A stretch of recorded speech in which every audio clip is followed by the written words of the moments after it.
ਸਤਿ ਸ਼੍ਰੀ ਅਕਾਲ ਦੋਸਤੋ। ਇੱਕ ਕਹਾਣੀ ਪੜ੍ਹ ਰਿਹਾ ਸੀ, ਅਨਪੜ੍ਹ ਡਾਕਟਰ। ਤੇ ਅਨਪੜ੍ਹ ਡਾਕਟਰ ਕਿਵੇਂ ਹੋ ਸਕਦਾ ਹੈ, ਤੁਸੀਂ ਵੀ ਸੋਚਦੇ ਹੋਵੋਗੇ। ਇਹ ਇੱਕ ਅਜਿਹੇ ਇਨਸਾਨ ਦੀ ਕਹਾਣੀ ਹੈ ਜੋ ਕਦੇ ਸਕੂਲ ਨਹੀਂ ਗਿਆ, ਜਿਸ ਨੂੰ ਅੰਗਰੇਜ਼ੀ ਦੀ ਇੱਕ ਲਾਈਨ ਵੀ ਪੜ੍ਹਨੀ ਨਹੀਂ ਸੀ ਆਉਂਦੀ। ਅਜਿਹਾ ਇਨਸਾਨ ਮਾਸਟਰ ਆਫ ਮੈਡੀਸਨ ਦੀ ਦੁਨੀਆ ਦਾ ਮਾਸਟਰ ਬਣਨ ਦੀ ਜਿਹੜੀ ਡਿਗਰੀ ਉਸ ਨੂੰ ਦਿੱਤੀ ਗਈ। ਇਹ ਸਭ ਕੁਝ ਕਿਵੇਂ ਸੰਭਵ ਹੋਇਆ, ਆਓ ਸੁਣਾਉਂਦੇ ਹਾਂ ਤੁਹਾਨੂੰ ਉਸ ਦੀ ਕਹਾਣੀ। ਕੇਪ ਟਾਊਨ ਇੱਕ ਸਾਊਥ ਅਫਰੀਕਾ ਦਾ ਸ਼ਹਿਰ ਹੈ ਜਿੱਥੇ ਬਹੁਤ ਵੱਡੀ ਯੂਨੀਵਰਸਿਟੀ ਹੈ। 2003 ਦੇ ਵਿੱਚ ਬਾਈਪਾਸ ਸਰਜਰੀ, ਜਿਹਨੂੰ ਆਪਾਂ ਬਾਈਪਾਸ ਆਪਰੇਸ਼ਨ ਕਹਿੰਦੇ ਹਾਂ, ਸਭ ਤੋਂ ਪਹਿਲਾਂ ਇਸੇ ਯੂਨੀਵਰਸਿਟੀ ਦੇ ਵਿੱਚ ਹੋਇਆ।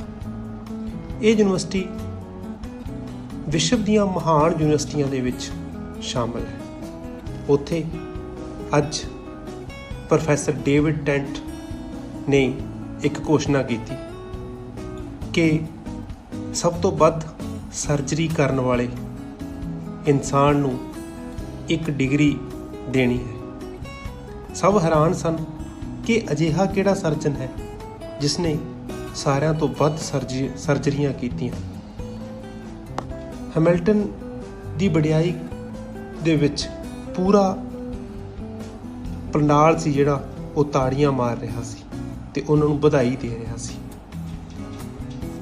ਹੈਮਿਲਟਨ ਕੌਣ ਸੀ ਜਿਹਨੂੰ ਇਹ ਸਭ ਤੋਂ ਵੱਡੀ ਡਿਗਰੀ ਦਿੱਤੀ ਗਈ ਤੇ ਉਹ ਅਨਪੜ੍ਹ ਰਹਿ ਕੇ ਵੀ ਇਹ ਡਿਗਰੀ ਹਾਸਲ ਕਰਨ ਵਾਲਾ ਦੁਨੀਆ ਦਾ ਪਹਿਲਾ ਡਾਕਟਰ ਬਣਿਆ। ਆਓ ਦੱਸਦੇ ਹਾਂ। ਹੈਮਿਲਟਨ ਦਾ ਜਨਮ ਕੇਨੀ ਟਾਊਨ, ਇੱਕ ਸ਼ਹਿਰ ਦੇ ਦੂਰ ਦਰਾਡੇ ਇੱਕ ਪਿੰਡ ਵਿੱਚ ਹੋਇਆ। ਮਾਤਾ ਪਿਤਾ ਚਰਵਾਹੇ ਸੀ ਤੇ ਉਹ ਬੱਕਰੀਆਂ ਦੀ ਖੱਲ ਲਾ ਕੇ ਵੇਚਦੇ ਸੀ ਤੇ ਹੈਮਿਲਟਨ ਸਾਰਾ ਦਿਨ ਨੰਗੇ ਪੈਰੀ ਘੁੰਮਦਾ ਰਹਿੰਦਾ, ਕਦੇ ਸਕੂਲ ਨਹੀਂ ਗਿਆ। ਅਚਾਨਕ ਕੀ ਹੋਇਆ, ਉਸਦੇ ਪਿਤਾ ਜੀ ਬਿਮਾਰ ਹੋ ਗਏ। ਬਿਮਾਰੀ ਦੀ ਹਾਲਤ ਦੇ ਵਿੱਚ ਹੁਣ ਹੈਮਿਲਟਨ ਨੂੰ ਕੰਮ ਕਰਨਾ ਪੈਣਾ ਸੀ ਤੇ ਹੈਮਿਲਟਨ ਕੇਪ ਟਾਊਨ ਸ਼ਹਿਰ ਵਿੱਚ ਆ ਕੇ ਕੰਮ ਕਰਨ ਲੱਗੇ। ਉਦੋਂ ਇਹ ਯੂਨੀਵਰਸਿਟੀ ਹਜੇ ਬਣ ਰਹੀ ਸੀ। ਉੱਥੇ ਇੱਕ ਦਿਹਾੜੀਦਾਰ ਵਜੋਂ ਦਾਖਲ ਹੋਇਆ।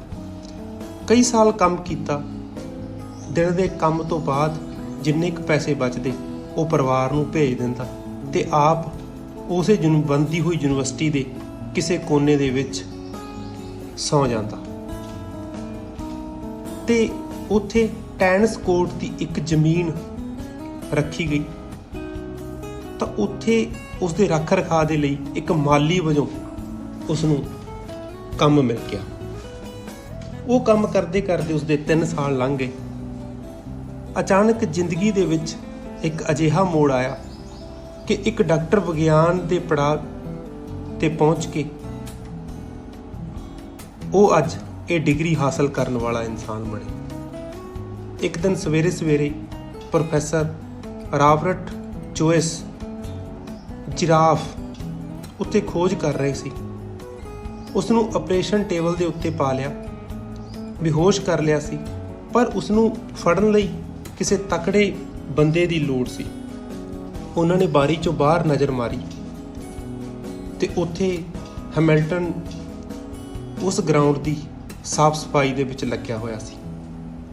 ਪ੍ਰੋਫੈਸਰ ਨੇ ਦੇਖਿਆ ਕਿ ਮਜ਼ਬੂਤ ਕੱਦ ਕਾਠੀ ਵਾਲਾ ਆਦਮੀ ਹੈ, ਇਹ ਮੇਰੇ ਕੰਮ ਆ ਸਕਦਾ ਹੈ। ਉਹਨਾਂ ਨੇ ਉਸ ਨੂੰ ਬੁਲਾਇਆ ਤੇ ਕਿਹਾ ਕਿ ਇਸ ਜਿਰਾਫ ਦੀ ਗਰਦਨ ਦੱਬ ਕੇ ਰੱਖਣੀ ਹੈ, ਮੈਂ ਇਸ ਨੂੰ ਆਪਰੇਟ ਕਰਦਾ। ਡਾਕਟਰ ਆਪਰੇਸ਼ਨ ਕਰਦਾ ਰਿਹਾ ਲਗਭਗ 8 ਘੰਟੇ। ਡਾਕਟਰ ਵਿੱਚ ਦੀ ਚਾਹ ਵੀ ਪੀ ਆਇਆ, ਖਾਣਾ ਵੀ ਖਾਇਆ, ਪਰ ਹੈਮਿਲਟਨ ਚੁੱਪਚਾਪ ਜਿਰਾਫ ਦੀ ਗਰਦਨ ਦੱਬ ਕੇ ਖੜਾ ਰਿਹਾ। 8 ਘੰਟੇ ਬੀਤ ਗਏ ਪਰ ਉਸਨੇ ਡਾਕਟਰ ਤੋਂ ਛੁੱਟੀ ਨਹੀਂ ਮੰਗੀ।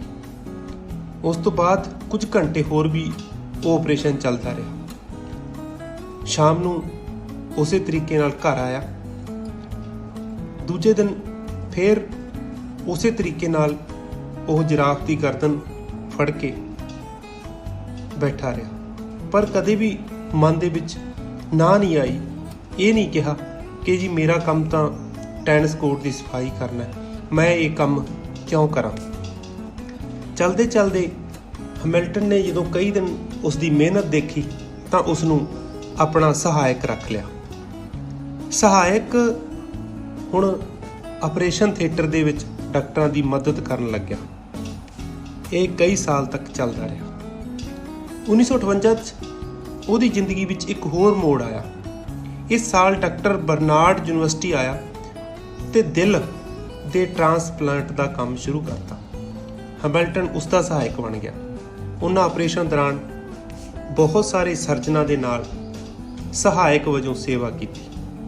ਡਾਕਟਰਾਂ ਨੇ ਆਪਰੇਸ਼ਨ ਕਰਨਾ ਅਤੇ ਸਿਲਾਈ ਦਾ ਕੰਮ ਉਸ ਆਪਰੇਸ਼ਨ ਤੋਂ ਬਾਅਦ ਹੈਮਿਲਟਨ ਦੇ ਹਿੱਸੇ ਆਉਂਦਾ। ਉਹ ਚੰਗੀ ਤਰੀਕੇ ਨਾਲ ਸਿਲਾਈ ਕਰਦਾ। ਉਸ ਦੀ ਸਿਲਾਈ ਦੀ ਸਫਾਈ ਦੇਖ ਕੇ ਡਾਕਟਰ ਬੜੇ ਖੁਸ਼ ਹੁੰਦੇ। ਹੌਲੀ ਹੌਲੀ ਉਹ ਦੇਖਾ ਦੇਖੀ ਆਪਰੇਸ਼ਨ ਕਰਦੇ ਹੋਏ ਡਾਕਟਰਾਂ ਨੂੰ ਮਨੁੱਖੀ ਅੰਦਰੂਨੀ ਅੰਗਾਂ ਬਾਰੇ ਜਾਣਕਾਰੀ ਹਾਸਲ ਕਰ ਗਿਆ। ਹੌਲੀ ਹੌਲੀ ਉਹ ਯੂਨੀਵਰਸਿਟੀ ਦੀ ਮਹਾਨ ਸ਼ਖਸੀਅਤ ਦੇ ਤੌਰ ਤੇ ਉੱਭਰ ਕੇ ਸਾਹਮਣੇ ਆਇਆ। ਜਦੋਂ ਵੀ ਕੋਈ ਕੰਮ ਫਸ ਜਾਂਦਾ, ਡਾਕਟਰਾਂ ਤੋਂ ਨਾ ਸੌਲਭ ਹੁੰਦਾ ਤਾਂ ਉਦੋਂ ਹੈਮਿਲਟਨ ਨੂੰ ਬੁਲਾ ਲਿਆ ਜਾਂਦਾ ਤੇ ਹੈਮਿਲਟਨ ਉਸ ਕੰਮ ਨੂੰ ਬੜੇ ਸੁਚੱਜੇ ਤੇ ਸਾਦੇ ਢੰਗ ਨਾਲ ਖਤਮ ਕਰ ਦਿੰਦਾ। ਉਸ ਦੀ ਜ਼ਿੰਦਗੀ ਦਾ ਤੀਜਾ ਮੋੜ 1970 ਵਿੱਚ ਆਇਆ, ਜਦੋਂ ਇਸ ਸਾਲ ਜਿਗਰ ਬਾਰੇ ਖੋਜ ਸ਼ੁਰੂ ਹੋਈ। ਸਰਜਰੀ ਦੇ ਦੌਰਾਨ ਉਸਨੇ ਜਿਗਰ ਵਿੱਚ ਇੱਕ ਧਮਨੀ ਦੀ ਪਛਾਣ ਕੀਤੀ, ਜਿਸ ਨਾਲ ਜਿਗਰ ਦਾ ਟ੍ਰਾਂਸਪਲਾਂਟ ਆਸਾਨ ਹੋ ਗਿਆ। ਉਸ ਦੀਆਂ ਟਿੱਪਣੀਆਂ ਨੇ ਡਾਕਟਰੀ ਵਿਗਿਆਨਾਂ ਨੂੰ ਵੀ ਹੈਰਾਨ ਕਰ ਦਿੱਤਾ। ਅੱਜ ਜਦੋਂ ਇੱਕ ਵਿਅਕਤੀ ਦਾ ਜਿਗਰ ਦੁਨੀਆ ਦੇ ਇੱਕ ਕੋਨੇ ਵਿੱਚ ਚਲਾਇਆ ਜਾਂਦਾ ਤਾਂ ਮਰੀਜ਼ ਦੀਆਂ ਅੱਖਾਂ ਖੁੱਲ੍ਹ ਜਾਂਦੀਆਂ ਤਾਂ ਨਵੀਂ ਉਮੀਦ ਨਾਲ ਮੁੜ ਜੀਵਤ ਹੋ ਜਾਂਦਾ। ਇਹ ਸਫਲ ਆਪਰੇਸ਼ਨ ਦਾ ਸਿਹਰਾ ਹੈਮਿਲਟਨ ਨੂੰ ਜਾਂਦਾ ਹੈ। ਹੈਮਿਲਟਨ ਨੇ ਇਮਾਨਦਾਰੀ ਤੇ ਲਗਨ ਨਾਲ ਇਹ ਮੁਕਾਮ ਹਾਸਲ ਕੀਤਾ। ਉਹ 50 ਸਾਲ ਤੱਕ ਉਸ ਯੂਨੀਵਰਸਿਟੀ ਨਾਲ ਜੁੜਿਆ ਹੋਇਆ ਤੇ ਹੈਰਾਨੀ ਦੀ ਗੱਲ ਕਿ 50 ਸਾਲ ਤੱਕ ਉਸਨੇ ਇੱਕ ਦਿਨ ਵੀ ਛੁੱਟੀ ਨਹੀਂ ਲਈ। ਉਹ ਰਾਤ ਦੇ 3 ਵਜੇ ਘਰ ਤੋਂ ਬਾਹਰ ਨਿਕਲਦਾ। ਯੂਨੀਵਰਸਿਟੀ 14 ਕਿਲੋਮੀਟਰ ਸੀ। ਠੀਕ 6 ਵਜੇ ਆਪਰੇਸ਼ਨ ਥੀਏਟਰ ਵਿੱਚ ਦਾਖਲ ਹੋ ਜਾਂਦਾ। ਸਮੇਂ ਦੇ ਨਾਲ ਨਾਲ ਲੋਕਾਂ ਨੇ ਹੈਮਿਲਟਨ ਨਾਲ ਆਪਣੀਆਂ ਘੜੀਆਂ ਮਿਲਾਉਣੀਆਂ ਸ਼ੁਰੂ ਕਰ ਦਿੱਤੀਆਂ ਸਨ। ਉਹਨਾਂ ਨੂੰ ਪਤਾ ਸੀ ਕਿ ਟਾਈਮ ਪੀਸ ਜਾਂ ਘੜੀ ਖਰਾਬ ਹੋ ਸਕਦੀ ਹੈ, ਪਰ ਹੈਮਿਲਟਨ ਕਦੇ ਉਸ ਟਾਈਮ ਤੋਂ ਉੱਕ ਨਹੀਂ ਸਕਦਾ।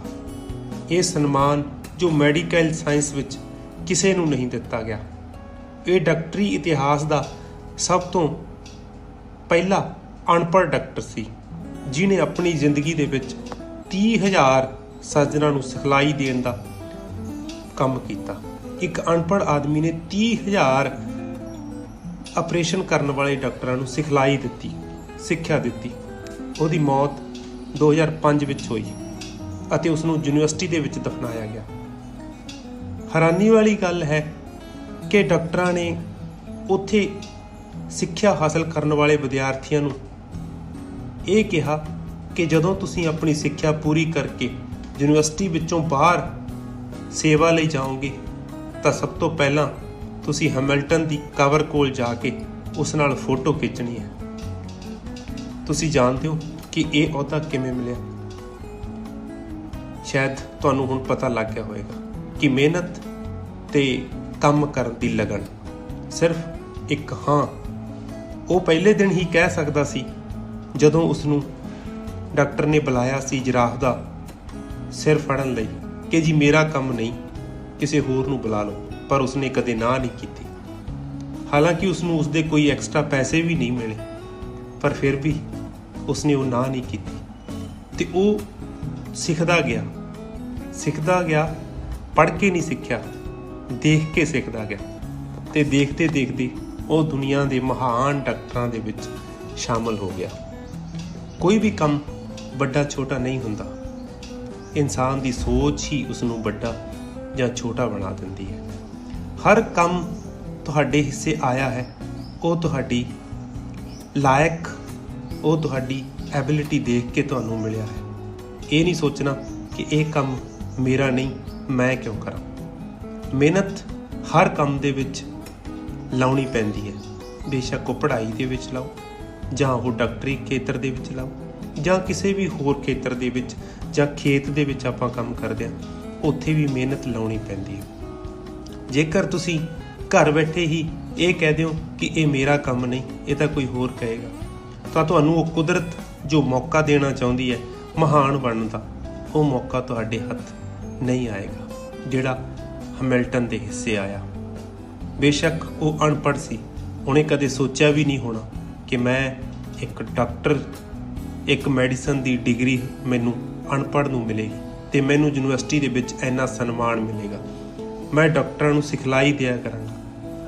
ਪਰ ਉਹਦੀ ਮਿਹਨਤ, ਉਹਦੀ ਲਗਨ ਅਤੇ ਉਹਦੀ ਕੰਮ ਪ੍ਰਤੀ ਇੱਛਾ ਕਿ ਡਾਕਟਰ ਨੂੰ ਮਨਾ ਨਹੀਂ ਕੀਤਾ, ਹਾਂ ਕਿ ਮੈਂ ਇਹ ਕੰਮ ਕਰਾਂਗਾ, ਉਹਦੀ ਇਹੀ ਇੱਛਾ ਨੇ ਉਸ ਨੂੰ ਮਹਾਨ ਲੋਕਾਂ ਦੇ ਵਿੱਚ ਖੜਾ ਕਰ ਦਿੱਤਾ।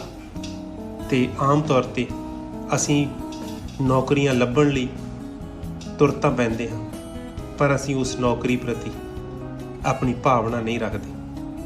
ਅਸੀਂ ਉਸ ਨੌਕਰੀ ਨੂੰ ਸਿਰਫ ਨੌਕਰੀ ਸਮਝ ਕੇ ਕਰਦੇ ਹਾਂ। ਅਸੀਂ ਉਸ ਨੌਕਰੀ ਨੂੰ ਆਪਣਾ ਫਰਜ਼ ਸਮਝ ਕੇ ਕਰੀਏ ਤਾਂ ਸ਼ਾਇਦ ਦੁਨੀਆ ਦੀ ਕੋਈ ਵੀ ਤਾਕਤ ਤੁਹਾਨੂੰ ਉਸ ਮੁਕਾਮ 'ਤੇ ਪਹੁੰਚਣ ਤੋਂ ਨਹੀਂ ਰੋਕ ਸਕਦੀ।